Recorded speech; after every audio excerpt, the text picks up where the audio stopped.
your financial goals, sometimes you just like, damn, I don't know if I want to do this anymore. Yeah. I thought the clouds would magically part once I got to this number. And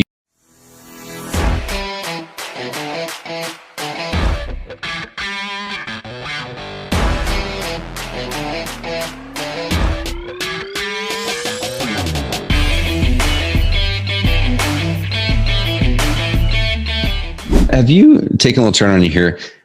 Have you ever in the past 2 years felt like giving up? Like you're digging into something hard. You're like, man, maybe I just need to take the quote unquote easier out. Have you ever felt like giving up? So many times, Yeah. more than I could tell you. Yeah. I think that's a common pitfall for entrepreneurs because we're inherently just so driven, right? So purpose driven, chasing after whatever our goal or directive is, right?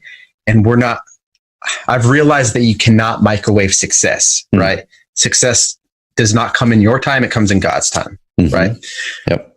And so me just being so focused and determined because of where I've been, because I've had a past that because of my decisions has been unfavorable, right? Spending 5 years in prison was the worst, yet the best thing that ever happened to me because it's there that my life was transformed from the inside out, right?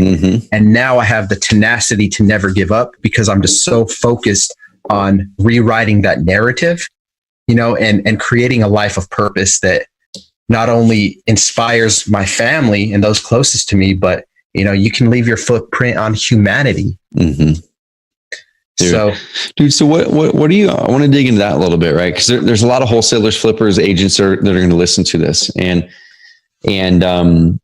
most people when they get into real estate in any way, it's usually about the money, or I'll say it a lot, right? Freedom, flexibility, finances, and then the last part's impact. And I think most people never get to number 4. Most people never intentionally get to number 4. I'm not going to say they're not making an impact. I'm saying they don't make that the reason they're doing it. It's just like, oh, and by the way, I'll do this other thing over here. Yep. So for me, I've discovered that the ultimate thing that makes it so I don't want to give up and I don't do it. Not that it doesn't cross my mind, right? But that I choose not to go down that path is the impact path. That's the reason for me.